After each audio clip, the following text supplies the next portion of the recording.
Hello, everybody, and welcome back here at another BSN podcast here today. It is Friday, June 10th. Hopefully, everybody had a good rest of their day yesterday, and is having a good day so far here today. A lot of sports to get to today. It is Friday. We've made it. We've made it to Friday, end of the week. So a super exciting weekend ahead in sports. You got the NBA Finals continuing tonight between the Warriors and the Celtics. Game 4, big game 4, especially for the Warriors. You know, Celtics have an opportunity to take a commanding 3-1 lead, and the Warriors look to tie things up before they head back home for Game 5, which will be on Monday. So you got that going tonight. You got Yankees tonight, Mets as well. Rangers, tough loss last night. As a Ranger fan today, you feel very disappointed. You probably had a tough time swallowing that loss last night. I know I did. I know when that goal was scored with however much it was left, scored with about minute 50 left in the game, or just under 2 minutes left in the game. When that goal was scored, which was tipped in by Palat, I kind of just I didn't even really react. I kind of just sat there in just disbelief. We had so many chances on the offensive end. We had so many opportunities. And, it wasn't a lot of times I'll yell and I'll scream and I'll get angry. But last night when that goal went in, you kind of just sit there and you play the what-if game in your head, because the amount of chances the Rangers had last night that they could not take advantage of, it's tough. And we'll get to it to start up the podcast. But after starting the series so promising, taking a 2-0 lead in Game 3, looking really good for possible taking a 3-0 lead, in the series, you blow it on Game 3, allow 3 unanswered. You don't even show up in Game 4. Last night you played better, but the late goal hurt you, and you lose 3-1, and now you find yourselves yet again for the third straight series in a row. You got your backs against the wall. You got to find a way to win 2 elimination games. Win tomorrow. All you got to really do, you win tomorrow and get a Game 7, which anything can happen, and it's in your own building. So that's really how the Rangers got to look at it. Look, if you get the job done tomorrow, Game 7, it's all out there. We know what Game 7s are. We know what you got to do. You're in your home building. You just put it all out there, and you go out and give it your all. So Rangers find themselves in a tough position. Tough loss last night. As a fan today, it's frustrating. You also find yourself where it's it's frustrating, but it's when you don't take advantage of your opportunities. When Ryan Strome, when you miss an open net, it's, you really, at the end of the day, it's just tough. So really tough one last night for the Rangers. Looked like it was going to be a tough one for the Yankees. By the way, that was not intended to happen. But it looked like it was going to be a tough one for the New York Yankees. It was not. I mean, it wasn't easy. But after Garrett Cole had an awful performance, you really just got to give credit to the Twins. Back-to-back home runs to start off the game. Luis Arraez, then you had, Byron Buxton, Carlos Correa. 3 of those guys, you can make the argument, are their best players. Gio Urshela's also having a nice year for them as well, as we all know. But, you really just got to give credit to Minnesota. They jumped on Cole early. Cole's been much better. It was an off night. Am I concerned? No. Look, Cole's been very good. He's coming off of an excellent start against Detroit, in which he took a perfect game. He had a perfect game through 6 innings. Cole's been great. He's been much better. After those first 2 starts, he's been the pitcher we all expect him to be. Last night was an off night. You're going to have him. Chris Bassett had it the other night against the Padres. He allowed 6 runs. You're going to have nights like that. It is what it is. It was a bad night. Now you bounce back for Cole. You bounce back for the Yankees. You have an excellent comeback win. So Yankees picked up their pitcher. A couple times this season, the pitching's picked up the hitting. Last night, the hitting picked up the pitching, and that's why this team's so good. Because when nights the pitching's off, offense picks them up. When nights the offense off, pitching steps up in a big way and does enough to get the win. So last night, the offense stepped up big. It was a great win. It was just one of those wins, the team came together. You were down. It didn't look good. After winning Game 1 in a nice way, whatever. I forget the score was in the first game of the series. I forget it's, so much sports have been on between, the Yankees, between, the Rangers, which they find themselves right now in just a terrible situation. But, we'll get to that. Last night was a great one for the Yankees. And today I'm trying to focus on the positive. I'm getting ready for the Yankee game tonight. I'm pumped up for it. First interleague game of the season. Cubs come into town. We all know what, they bring to the table in terms of, they got some talent on their roster. They're a struggling team. Their pitching's been their biggest issue this year. Their bats haven't been bad. When you have Wilson Contreras, you have Happ, Sai Suzuki, I know has been hurt, but when he's out there, he can be an impact player. they have some bats in their lineup. It's just been their pitching. It's kind of been all over the place. So Yankees, Cubs tonight. Yankees get the series win yesterday, 10-7. So they take 2 out of 3, get another series win, which is great to see. Mets, first game of the 3-game set today against the Angels. Yankees, like I said as well, first game of the 3-game set today against the Cubs. And for the Mets, final 3 games of the West Coast road trip before they head back home starting on Tuesday, which will be against the Brewers. And the Mets today get the Angels on a 1-game win streak. Yes, the Angels finally won a game last night, snapped their 14-game losing streak. Ohtani had a nice night pitching and hitting, so they got the win. And we'll see how that series plays out. All right, so topics for today. You know the drill. Been doing it with the NBA, doing it with the Rangers. Rangers versus Lightning. We'll get to the Game 5 recap. I would rather not talk about it because it just makes me more upset every time someone brings it up, which I've had a lot of people that I know today bring up the game because they know that they like to, they know that it gets under my skin, but it is what it is. It's kind of just friendly action, friendly battles.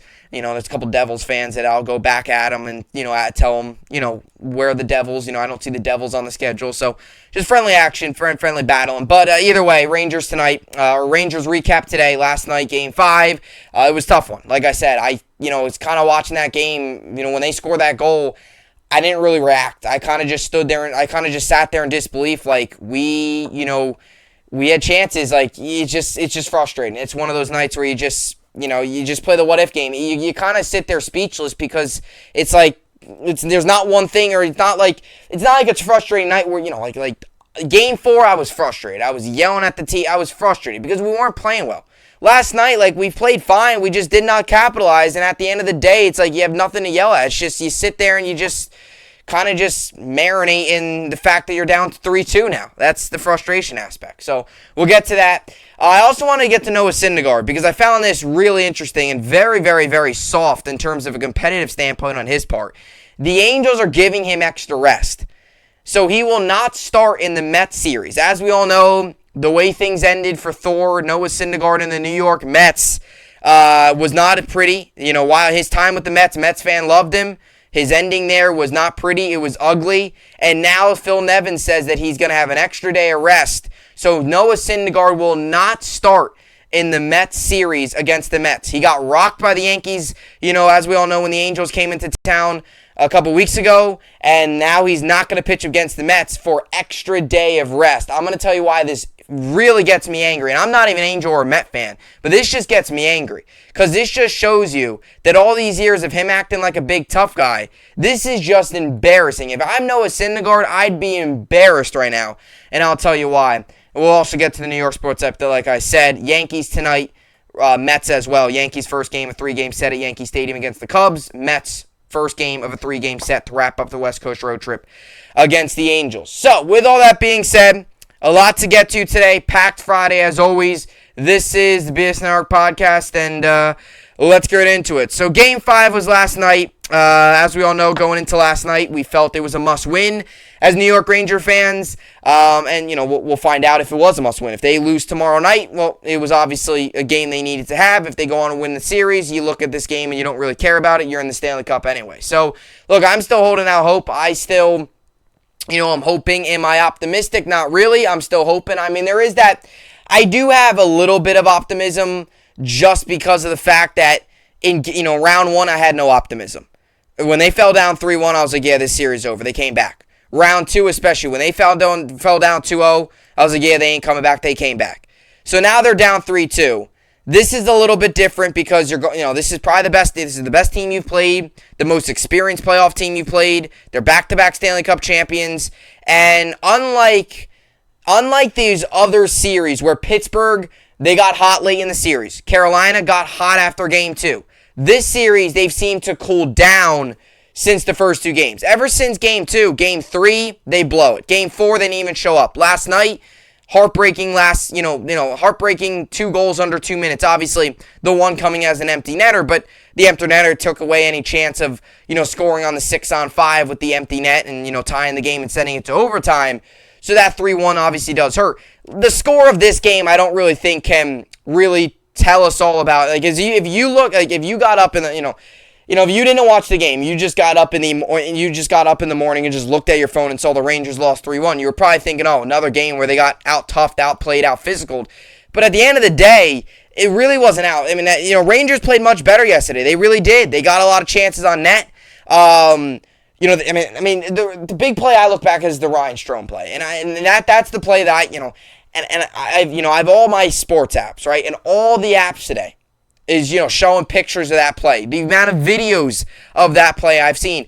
And I've bit into a couple of the videos, and I used the term clickbait. I have clicked on a couple of them because I just want to see a couple of them. I rewatched the play at the end of the game, and I had it in my phone. I rewatched it to try to see what went wrong, if there was a tip. And at the end, it was just the fact that Strome, similar to Kakko in Game 1 of Carolina series, where he missed a wide open net. Strome had a wide open net. It was a beautiful pass across the slot. He just never handled it on his stick.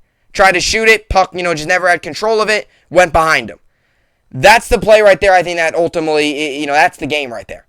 If he makes that goal, that's the game. And if the Lightning do end up scoring, well, you go into overtime, and, overtime, we all know how that works. First team that scores. You get a 2-on-1, you catch them on a line change, you get a 2-on-1, you score, that's the game, boom, you win. That's how crazy sometimes overtime can be.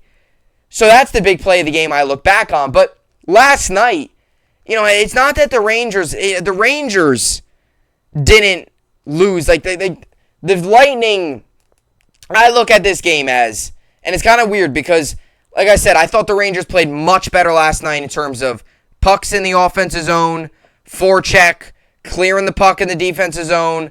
I thought they just played much better. I really do think that Tampa's first goal, that was a softie. Igor was screened. I think Igor called it at the last second. If Igor saw that puck maybe a second earlier or half a second earlier, that's probably a save. He was screened, kind of saw it at the last second, tried to close his arm. It just didn't work. He didn't see it. He didn't have enough time to react to it. If he sees that puck a half second earlier, he probably makes that save, and that's not a goal. Now Tampa scored. Rangers got some softies too in this period. In this series, it's gonna happen in hockey. But it wasn't like they were getting shots all over the net on us. I mean, we made a couple. Igor definitely made a couple big saves. They did have 2 shots that went off the post. Actually, 3 shots. 2 early on, the one late in the third period that they went off the post. So you're thinking to yourself, all right, they have had some chances, but the Rangers, in terms of forechecking, and I thought a lot of the grade A chance that they had, they defined the biggest thing with the Rangers last night was the passing and the overpassing. And Andrew Kopp's been awesome. He's been a great addition for us. But this series, he has not been good. I mean, was very good in the Pittsburgh series, was very good last series. He has 1 point this series. And last night, there was one play that I pinpoint. And I don't exactly remember the play, exactly, but to exactly what he was trying to do, but he had a beautiful shot right on net, and he passed it up. I mean, a beautiful look. Nobody screamed, just a beautiful look. Net's open, could go top shelf, could go blocker side on Vasilevsky, which, by the way, he's been terrible stopping shots on the blocker side. That's how he scored last night. Ryan Lindgren had a great goal last night, beating Valesky in the top left-hand corner with, top shelf, top left shelf. Right on the blocker side, Vasilevsky's been terrible from there, really all postseason, really his entire career. That's been his one weakness. That's where most of his goals that he lets up are on that blocker side. He just doesn't get there in time. He's just not quick enough. Lindgren scored from a crazy angle, too. It was funny because my reaction to that goal was delayed. I saw he put on net, and I see it went in. I'm like, oh my gosh, he seriously made that? And the first thing you look at is if somebody tipped it in. No, it was a clean shot. It was a great goal. Kopp had another opportunity like that. Even better chance, passed it up. And you can't do that when you're going up against a very good team like the Lightning, especially a team like the Lightning that aren't going to give you the high grade A chances all the time. Whenever you get that opportunity, instead of trying to make that fancy pass or that extra play, just shoot the puck, put it on net. I mean, we've seen this so many times in hockey. Our Wayne Gretzky, the all-time great, his saying might sound very Captain Obvious, but it's the truth. You miss 100% of the shots you don't take. Shoot the puck. You have an opportunity. Shoot it. 2-on-1, instead of trying to make the extra pass, shoot it. Stop standing around or stop getting the puck with a, grade A chance and then passing it. Or stop trying to make these too fancy of a pass or trying to do too much with your, trying to move the puck too much on your stick. If you don't like the chance, pass it. Then you pass it. I'm not saying don't pass, but I'm saying when you have a great chance or even like a one-time opportunity and instead you don't cock back and do the one-time, or instead you get it, maybe you skate around a little bit, then pass it again. Don't do that. You got to pass across the slot. You got to connect if you're Ryan Strome. I got to give it to him. Andrew Kopp, that was a beautiful pass. And I know some people say, he should have shot it. No, that would have been a save. It was a beautiful pass. You could say, Kopp should have shot it, but I think there's a better chance Strome makes that goal. There's probably a better chance of scoring if Kopp makes that pass than if he would have shot it. I don't think he would have made that. But there was that one play where he had a wide open look, open net, and passed it. And Ryan Strome, you got to make that shot. That's inexcusable. There's shots sometimes where you'll shoot and maybe you miss or the goalie makes a great save. When you get that good of a pass, when you get that good of opportunity against a back-to-back two-time Stanley Cup champion, you need to convert. And when you're in a game that is tied at 1-1, or when you're in a game that is tied at 1-1 in the third period, and you realize the significance of the game, where you either go back to Tampa up 3-1 and guarantee that you're going to have another game in your home building, or go back to Tampa down 3-2, and now you got to win to force a Game 7, you got to make that shot. And once again, the offense just did not help Igor. We saw this in game 3 where the offense stalled. They just stalled. Third period, they were terrible. Didn't do anything. Didn't help Igor. Game 4, they didn't do anything right. Didn't do anything right at all.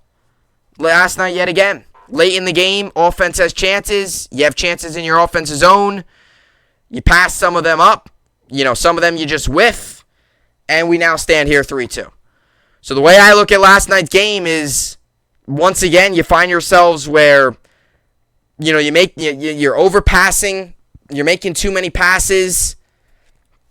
And you also find yourself in a situation where, as a fan, I'm sitting there watching that game, and I'm just sitting there. I actually, and I did this with the Nets, and it's not like I purposely do it. Sometimes it just happens. Like, at the end of the game, I literally just sat there and stared at the TV screen for about 5 minutes because I just could not get over the fact that Strome missed that shot. And it was just, I just sat there looking at the TV, kind of just staring at the TV screen, just thinking, like, you play back the play in your head 5 million times, and it's almost like in your head you try to force a different result that's going to change the game. But it's out of your control, obviously, and that's the one thing about a fan that sometimes stinks. Sometimes, like when I'm screaming at the screen, shoot, shoot, and they don't shoot, and you're just thinking to yourself, like, oh my gosh, it's like you feel like you just want to just grab the stick and just shoot the puck. You just want to jump through the TV screen, grab the stick, and shoot the puck because they weren't doing that. And if you're Strome, you just want to, replay it. Have Strome, you realize the amount of times that he's probably practiced that shot. That's a shot that you need to make. That's a shot that he's probably been taking since he was first time on the ice. A wide open net, one-timer, boom. That's your go-to shot, and he just misses. And it just shows you, look, nobody's perfect because, and I don't want to hear people, it wasn't great. No, it was a perfectly fine pass. You're an NHL player. You gotta grab that pass and shoot it. So, tough for sure. But, after games 1 and 2, you felt really good about where the series was headed. Now you lose 3 straight, and you can kind of say you lose 3 straight by, hurting yourselves because, in game 3, you take a couple bad penalties, you lose 3-2, you blow a 2-0 lead. In game 4, you don't show up. Last night, you hurt yourself because you make a little too, you probably made too many passes. Not probably, you did. And you made too many passes, and you missed a wide open net. You didn't even get the shot on net. So, after leaving the Garden, after finishing up game 2, you felt really good where the series was headed. And now it's, look, I don't want to be the Debbie Downer because I was that way against Pittsburgh and Carolina. So there is that part of you that thinks that this team just plays better when they're down. It's almost like they need to start every series down 3-1 or 3-2 sometimes. And I do believe that. I've always said I do believe that with this team. Like, during games, they play better when they're down. They actually do. And it's funny. Now, there's certain nights, like Game 4, they were down and they were playing terrible either way. There's some nights that, but like Game 3 is a prime example. They were losing that game. They were winning that game by 2-0. They loosened up a little bit. Didn't get as, physical. They ended up losing that game. That's the type of game where or even like tight games, like 2-2 games, they play better. If they're down 2-1 with 5 minutes left, they play better. If they're up 2-1 with 5 minutes left, they get, they kind of back off. They try to play defense. Like, they just don't. So, it's frustrating. But, anyway, tomorrow night, Game 6. Like I said, there's no more must win. There's no more, this is a big game. Like the first 2 series, you got to win 2 straight. You got to win 2 elimination games. Hopefully you win tomorrow and then force to Game 7, which will be on Tuesday. Which would be back in your home building, which we know how it works. We won both Game 7 so far. And also, to be fair, I think we all know this, that it doesn't really matter which building you're in. Obviously, in your home building, I shouldn't say it doesn't matter. You have a huge advantage in your home building. You do. But we have to know that anything's possible. We saw them beat Carolina on the road. Anything's possible in a Game 7. Anybody can get hot. Anybody, crazy things can happen in a Game 7. So, you're now in 2 must-wins. You got to win 2 games in a row. That's the reality. That's it. Nothing else. There's no, win 2 out of the next 3. There's no, find a way to at least win 1. You got to win 2 straight. And if you win 2 straight, you are headed to the Stanley Cup. So, you also got to take this game by game. You can't look ahead and say, Game 7 at Madison Square Garden for the Stanley Cup. To go to the Stanley Cup, that'd be great. That'd be awesome. But you got to take care of business first in Tampa. So, Game 6 will be tomorrow, 8 Eastern, Saturday, 8 Eastern on ESPN. And if needed, Game 7 would be Tuesday, 8 Eastern, ESPN. So you'd have Sunday and Monday off. So 2 days off, which would make things a little bit more interesting because guys would be a little bit more rested. So, if that game does occur, you might see a little bit more, that might be a little bit more fast, quick-paced game out of the gate. Both teams trying to get off to a good start. But you got to win tomorrow first and then see how the rest of it plays out. All right, so that's what I got for the New York Rangers. Tough loss last night. Down 3-2 in the series. Got to win 2 straight if you want to go to the Stanley Cup and hopefully win it. But, Rangers are... It's just wild how the first 2 games, we just dominated. And I know a lot of people are saying, Tampa was tired. I don't even think it's that. I just think the Rangers have let up a little bit. And I also think some of it's they're tired. I think some of it's they're worn down a little bit. Look, they've played. It's practice. They really haven't had any break. A lot of these other teams get sometimes 3-4 days off between their series, and I know sometimes that can hurt and help you, but it's one thing to have 9 days off. 9 days off is probably a little too much, but to have 4 days off, that's not bad. Like if the Rangers were to wrap up a series on a Monday in 5 games and then play again on a Friday, that's fine. Have 3 days off. That's needed sometimes. I'm not saying finish up a series on a Monday, play again on a Wednesday. 9 days off is a lot. But 3-4 days off, sometimes these guys need that. Rangers just haven't had that. It's basically been, what? Did the Pittsburgh series, I think the Pittsburgh series ended on a Sunday. Got Monday, Tuesday off, they played on a Wednesday. We all know that the Carolina series, did that end on a Monday or Sunday? I think that ended on Sunday too, and it got back up going on a Tuesday, I think. So, Rangers really haven't had any time off. But either way, I don't know why. I'm just saying that I think some of this could also be the fact that the team's worn down, and a lot of it's too. Tampa's a good team. They're back-to-back Stanley Cup champions for a reason. So, Rangers got to find a way to win 2 straight. All right, so that's what I got for the New York Rangers and Tampa Bay Lightning Game 6 last night. All right, so coming up next, we're going to get to Noah Syndergaard and the situation regarding his extra rest day. Phil Nevin yesterday said that Noah Syndergaard is going to get extra rest and won't pitch in the Mets series. I'm not a fan of the Mets. I know a lot of Met fans are... I think some of them are frustrated. I also think some of them are just laughing because it's just funny how embarrassing this is. I'm going to tell you why Noah Syndergaard is extremely soft, has no competitive drive whatsoever because of this. Every athlete wants this moment. And I'm going to provide a couple of examples because I do not like Syndergaard whatsoever. I never did. You can ask anybody I know. Hated him. I know it's a strong word, but I just could not stand him in his time with the Mets. I thought he was. I personally didn't think he was that good. And especially now. And I was so glad when the Yankees dominated because I can't stand the guy. Can't stand him. And I was looking forward to the Mets because I think it might have been the Sunday night game. I was looking forward to that because that's on ESPN. I was looking forward to him pitching against his former team. Like, that's games that you circle on the schedule. Nope. Needs extra rest. I'm going to tell you why this is a bunch of baloney. They're just trying to avoid him going up against the New York Mets. And why Noah Syndergaard should be completely embarrassed. We'll get to that and much more coming up next. All right, so welcome back here up at the podcast here. Today it is Friday. Jeez, I'm naming all the days of the week, and it's not even Friday that I'm naming. It is Friday, June 10th. Wrapping up the week here today, getting ready for a weekend, exciting weekend ahead. Yankees, Mets, both with their respective series against the Cubs and the Angels.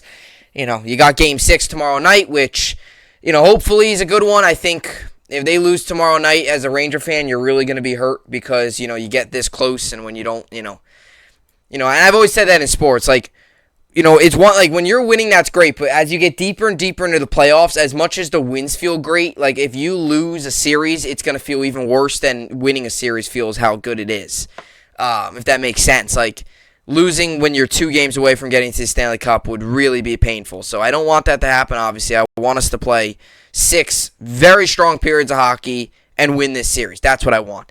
By the way, there was a Ranger fan last night that got charged with an assault charge. He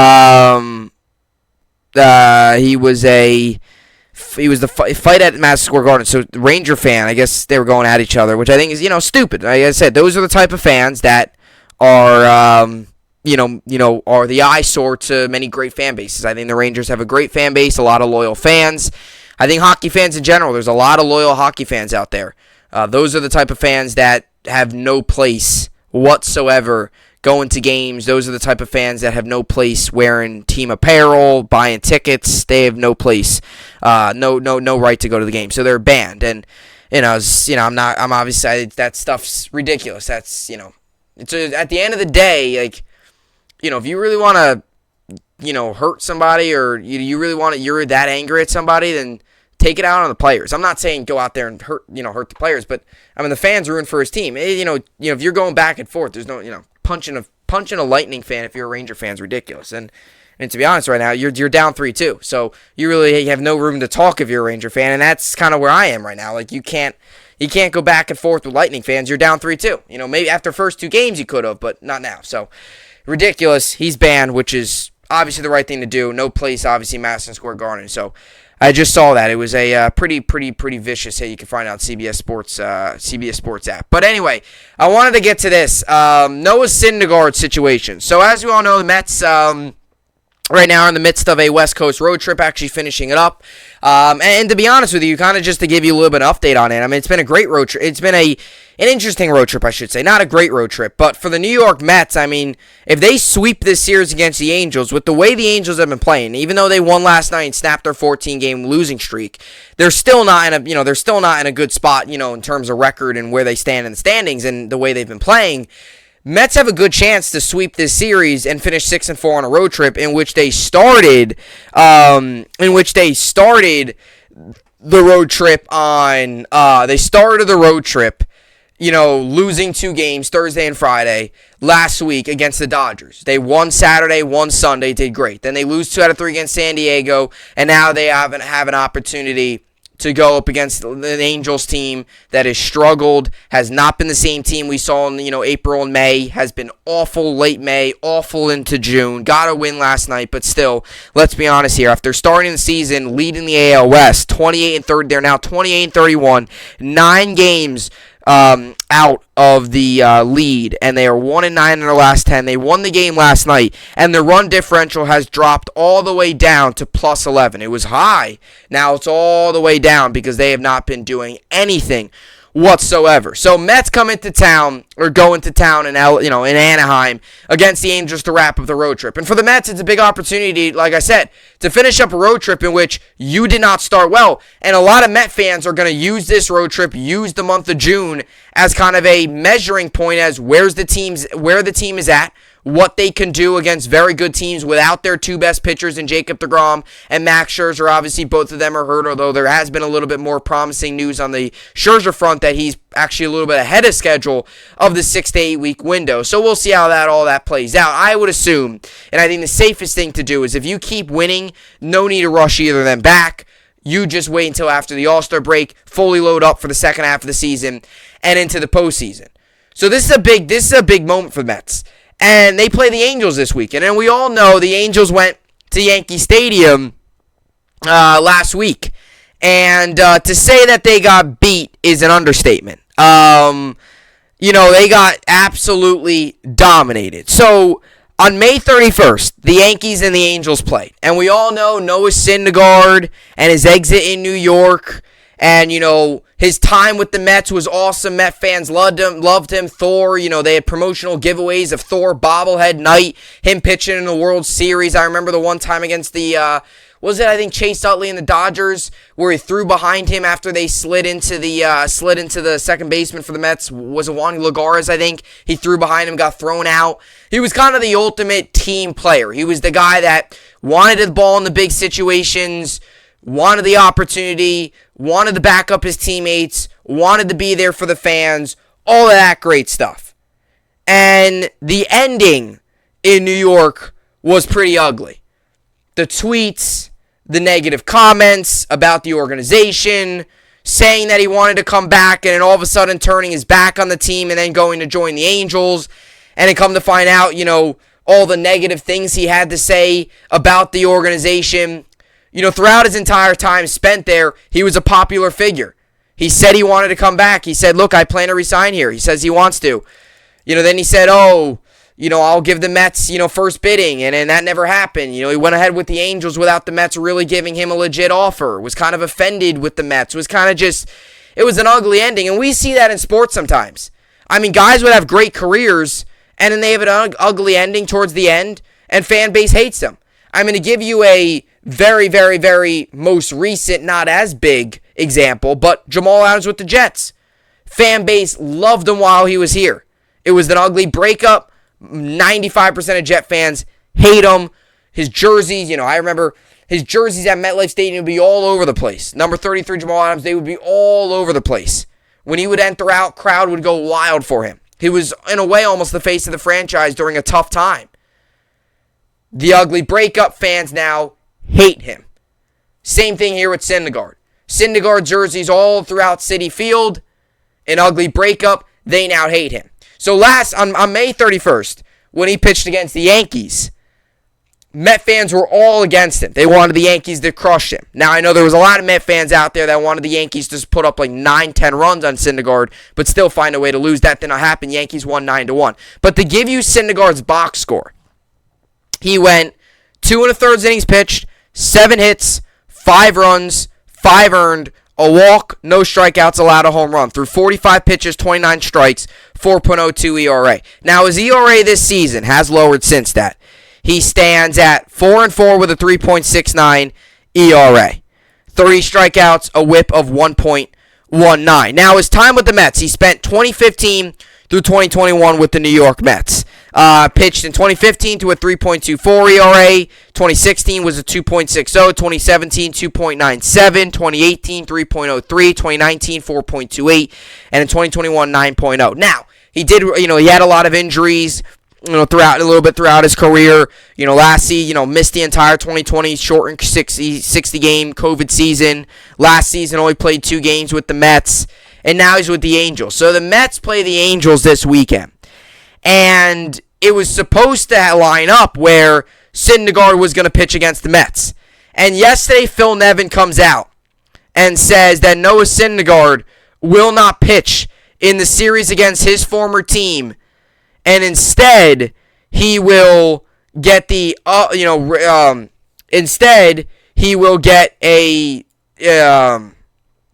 Instead, he'll get an extra rest day, and he's not going to pitch against the Mets, and instead he's going to pitch in the next series, which, if I'm not mistaken, was it against the Dodgers? Let me see. Yeah, so Angels interim manager Phil Nevin says they want to give Syndergaard extra rest. He will now pitch Tuesday versus the Dodgers instead of this weekend. So Syndergaard now has basically said to the Angels, and like I said, maybe this was all Nevin's decision, but Nevin's got to know the backstory on this. I mean, maybe he saw him get rocked against his former team, Nevin's as well. He was the former third base coach, which sent everybody home, as we all know. Maybe he saw him get rocked, in which there was a lot of pressure going into that start, and says, look, you're going to get a rest day. But, I mean, if you're Noah Syndergaard, even if the manager wants to give you a rest day against your former team, you should take the ball. You should tell him, look, I'm going out there. I want to prove these guys wrong. I want to dominate. I want to show them that, look, they should have went all out for me. I want to compete. I want to go out there and battle and win. Instead, all right, I'll take the rest day. I'm not going to pitch. So all this big guy, scary Thor mentality of Noah Syndergaard through all these years has just gone out the window, and it's embarrassing for Noah Syndergaard. Every athlete, if there's an ugly breakup or an ugly moment, or you're going up against a guy that you don't like, you hear it all the time in the NFL. Cornerbacks and receivers, they go up against each other all the time. During that week, they'll be tweeting back at each other. Come the game, they're ready for that challenge. They want to dominate. They want to prove why they're the best. They want to prove that they're better against their former teams. They want to prove that their former team made a mistake. If there's a guy they don't like for a pitcher, they want to strike that guy out. That's what athletes dream of, that competitive fire. I mean, sometimes throughout a 162-game season, it's tough some nights to go out there, produce your own energy, and pitch. I mean, the amount of energy, the amount of adrenaline that you would have going out there to pitch against your former team in which the breakup was very ugly would be insane. But no, he's got to take the extra rest. Now he's got to pitch against the Dodgers, which he'll probably get rocked because he stinks. That says a lot about Noah Syndergaard. That this big, scary mentality of his has just gone out the window. And if I'm Noah Syndergaard, I am embarrassed. And if this was a manager's decision, well, look, go up to Nevin, go in his offense and say, look, you don't realize how big of a game this is for me. This is against my former team. I've had this game circled on my calendar this entire year. You're not pulling me from this start. So clearly, Syndergaard doesn't want to pitch. Clearly, Syndergaard doesn't care. And Noah Syndergaard should be completely embarrassed. Because all that competitive spirit and all this, all the talking he does, all the typing and tweeting he does behind a telephone, and he can't go out there and pitch against his former team, that's embarrassing. Noah Syndergaard is soft, ladies and gentlemen. And it's embarrassing. And if you're Phil Nevin, and if this was a manager's decision, and let's say Syndergaard wants to pitch, but Nevin won't let him, Nevin should realize, look, this is a game he wants. Put him out there. I mean, just embarrassing if you're Noah Syndergaard. This says a lot. All that stuff he does behind the telephone, saying all that garbage about the Mets and tweeting all this stuff about other players and all that, and yet he can't go out there and pitch against his former team. I mean, that's what athletes dream of. They love that. They love an opportunity to go up against their former team. They love an opportunity to battle against maybe somebody they don't like or another great player. They love it. That's all what being an athlete is about. That competitive fire, having that, being out there and having that big atmosphere, that great crowd and dominating. That's what you want. Syndergaard obviously doesn't like the bright lights. And this guy, you're telling me he was, all this built for New York? Yeah, this guy ain't built for New York. He won't pitch a home game against his former team, probably because he's scared he's going to get rocked because he stinks. All right, so let's get to this article here. I think this is hilarious because all these years of him talking all trash and all that stuff, and now he can't. He's scared to go out there and pitch against his former team. I mean, isn't that something? That big boy, that big scary mentality of his. Yeah, really. That's really Thor mentality right there, Syndergaard. There it is. You know, you don't want to go out there because you're scared you're going to get absolutely rocked. Because you got rocked against the Yankees because you stink. So Noah Syndergaard was previously scheduled to face the Mets on Sunday, but it was announced on Thursday that the Angels righty will not pitch against his former team. Angels interim manager Phil Nevin shook up the Angels' pitching plans on Thursday, explaining that he wanted to give Syndergaard extra rest, moving the right-hander's spot in the rotation back a couple days from Sunday to Tuesday. Nevin did not yet name a starter for Friday night's first game of the series, but Michael Lorenzen and Patrick Sandoval have been pushed back to Saturday and Sunday, respectively. Syndergaard, 29, signed a 1-year, $21 million contract with the Angels this offseason. In 9 starts, he's pitched to a 3.69 ERA, a whip of 1.87, striking out 30 hitters and 46 1/3 innings pitched. His most recent start was on Monday night when he threw 99 pitches over 6 innings of 1-run work against the Red Sox. Acquired by the Mets in December 2012, the deal that sent Ari Dickey to the Toronto Blue Jays, Syndergaard pitched 6 seasons with the Mets, posting a 3.32 ERA while earning an All-Star nod in 2016. He also appeared in 5 postseason games as a Met, posting a 2.42 ERA. So, I think this. If you're Syndergaard, you're embarrassed. I would be embarrassed if I'm Syndergaard. And I think this sends a message to the Mets and baseball that this guy really isn't as that big tough guy as everybody thought. So, pretty embarrassing if you're no Syndergaard, for sure. All right, so let's get to the New York sports update. Finish things off here on this Friday and get ready for the weekend.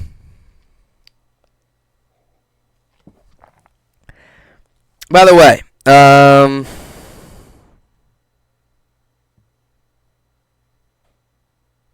never mind. I think, this is interesting. So,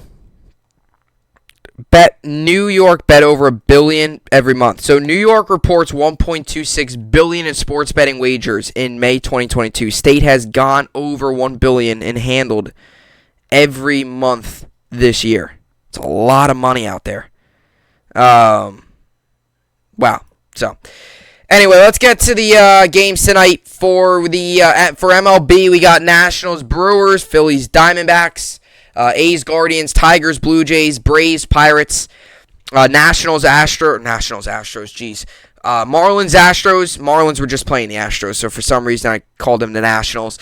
Orioles, Royals, Rangers, White Sox, Rays, Twins, Cardinals, Reds, Rockies, Padres, Red Sox, Mariners, Dodgers, Giants.